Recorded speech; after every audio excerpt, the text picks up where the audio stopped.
Welcome to Tej education.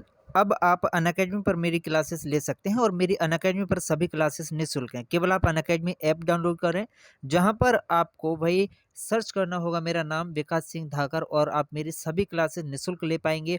साथ ही साथ आपको कूपन कोड लगाना होगा तेज10। नए छात्रों को ये कूपन कोड लगाना होगा, जिससे मेरी सभी क्लासेस निःशुल्क आप देख पाएंगे। सबसे पहला प्रश्न है कि गोहद का किला कहाँ पर स्थित है, तो आप याद रखिएगा कि जो गोहद का किला है भाई, यह मौजूद है हमारा भिंड में। और भिंड में गोहद के किले के साथ साथ अटेर का किला भी मौजूद है। कौन सा भाई? अटेर का किला भी भिंड में ही मौजूद है। भिंड एक ऐसा स्थान है मध्य प्रदेश का जहां पर सबसे कम वर्षा होती है, ऐसा जिला है भिंड।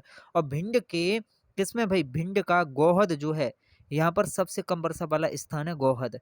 प्रश्न है, निम्न में से किस किले को इतिहासकारों ने बाव ए दक्खन अर्थात दक्षिण द्वार और कलोद ए दक्खन अर्थात दक्षिण की कुंजी कहा? क्या भाई? दक्षिण द्वार और दक्षिण की कुंजी किसे कहा है? तो असीरगढ़ के किले को। क्या? असीरगढ़ के किले को दक्षिण का द्वार कहा है और दक्षिण की कुंजी भी कहा है। प्रश्न है कि निम्न में से कौन से जिले को दक्षिण भारत का द्वार कहा जाता है? अति महत्वपूर्ण प्रश्न, तो आप याद रखिएगा। रीवा को कहा जाता है या खंडवा को या अलीराजपुर को, या इनमें से कोई नहीं? तो इसका सही जवाब है भाई इनमें से कोई नहीं। तब फिर आप बताइएगा कि दक्षिण भारत का द्वार आखिर कहा किसे जाता है? क्योंकि मैंने एमपीजीके में आपको पूरी चीजें कराई हैं, लेकिन ये प्रश्न मैं बस आपको आंसर इसलिए बता रहा हूँ क्योंकि भाई पुलिस कांस्टेबल में जब भी पूछा है तो आप कंफ्यूज होकर इनमें से कोई आंसर न लगा दें। इसीलिए बस आपका सही जवाब क्या होगा, दक्षिण भारत का द्वार किसे कहते हैं, ये आपको कमेंट करना है। प्रश्न है कि मध्य प्रदेश के किस स्थल का नाम यूनेस्को की सूची में शामिल करने के लिए भेजा गया? तो इसका सही जवाब है विकल्प बी, मांडू। प्रश्न है, रामायण कला संग्रहालय कहाँ पर स्थित है? देखिए जेल प्रहरी में आया हुआ प्रश्न, तो आप याद रखें रामायण कला संग्रहालय ओरछा में मौजूद है। ओरछा कहाँ पर? अब टीकमगढ़ में नहीं भाई, अब ये निवाड़ी जिले का जो है एक तहसील है ओरछा। प्रश्न है कि मध्य प्रदेश के कौन से जिले में एक यूनेस्को विश्व धरोहर स्थल मौजूद है? तो आप याद रखिएगा रायसेन में और छतरपुर में, दोनों में, रायसेन और छतरपुर दोनों में यूनेस्को का विश्व धरोहर स्थल मौजूद हैं। प्रश्न है कि जयविलास महल का निर्माण किस शासक ने कराया था? तो आप याद रखें कि जयविलास महल जो है ये कहाँ पर है भाई? जयविलास महल है हमारा ग्वालियर में, और जयविलास महल का निर्माण जीवाजी राव सिंधिया ने करवाया था। प्रश्न है कि हाल ही में पर्यटकों की होम स्टे के प्रति बढ़ती हुई रुचि को देखते हुए पर्यटन विभाग के द्वारा किस योजना को लागू किया गया है? तो वेड एम्ड ब्रेकफास्ट योजना, फार्म स्टे योजना, ग्राम स्टे योजना, ये सभी योजनाएं जो है लागू की गई हैं पर्यटन विभाग के द्वारा। प्रश्न है कि बाघ गुफाओं की चित्रकारी कौन सी शताब्दियों की है? जिल प्रहरी का भाई प्रश्न है। तो इसका सही जवाब है कि 5 से 7वीं शताब्दी की है।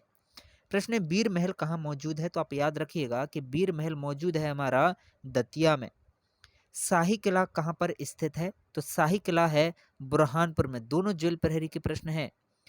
प्रश्न है कि खरबूजा महल मध्य प्रदेश के कौन से जिले में है? जेल प्रहरी का आया हुआ प्रश्न है भाई, तो हमेशा याद रखें खरबूजा महल धार में है। प्रश्न है कि मध्य प्रदेश की किस जिले में आप सतखंडा महल पाएंगे? तो सतखंडा महल मौजूद है भाई दतिया में। प्रश्न है कि बिवस्वान सूर्य मंदिर किस जिले में स्थित है? तो आप याद रखें बिवस्वान सूर्य मंदिर जो है ये भाई ग्वालियर में है। प्रश्न है कि पूर्व ऐतिहासिक शैलाश्रय के लिए प्रसिद्ध अहमदगढ़ पहाड़ियां कौन सी? अहमदगढ़ पहाड़ियां मध्य प्रदेश के कौन से जिले में स्थित हैं? तो इसका सही जवाब है भाई ये है होशंगाबाद में। नेक्स्ट प्रश्न है कि भारतीय वैज्ञानिकों ने 1.6 अरब वर्ष पुरानी जीवाश्मों की एक जोड़ी की खोज की। उत्तर प्रदेश और मध्य प्रदेश के कौन से क्षेत्र में पाया गया वह सामग्री संरचनात्मक रूप से लाल शैवाल जैसा दिखता है? तो इसका सही जवाब है विकल्प सी, चित्रकूट। नेक्स्ट प्रश्न है, मध्य प्रदेश के इन स्थलों में से किस स्थल को यूनेस्को के द्वारा विश्व विरासत स्थल के रूप में घोषित नहीं किया गया है? तो इसका सही जवाब चंदेरी और अशोकनगर को नहीं किया गया है। प्रश्न है कि मध्य प्रदेश में अजंता के समान गुफाएं कहाँ पर पाई जाती हैं? तो याद रखिएगा बाघ की गुफाएं जो कि धार में है, यह अजंता की गुफाओं के समकालीन है या उनके समान है। अजंता की गुफाएं कहाँ पर हैं? ये भाई आपकी महाराष्ट्र में है अजंता की गुफाएं। प्रश्न है कि निम्न में से कौन सा स्थान इसकी शैल कलाओं के लिए प्रसिद्ध है? ऐसा स्थान जो इसकी शैल कलाओं के लिए प्रसिद्ध है, यह स्थान है भाई ग्वालियर, विदिशा और खजुराहो। ठीक। अगला प्रश्न है, किसने सांची की पहाड़ी की चोटी पर मूल सांची पुरातत्व संग्रहालय की स्थापना की? तो इसका सही जवाब है विकल्प D, sir John Marshall. Next प्रश्न है कि सांची स्तूप के शिलालेख कौन सी लिपि में है? तो आप याद रखिएगा कि सांची स्तूप के जो शिलालेख हैं भाई, यह हमारे ब्राह्मी लिपि में है। कौन सी लिपि में? ब्राह्मी लिपि में सांची स्तूप के शिलालेख हैं। आप बने रहें तेज एजुकेशन के साथ ऐसे ही इंटरेस्टिंग प्रश्नों के लिए।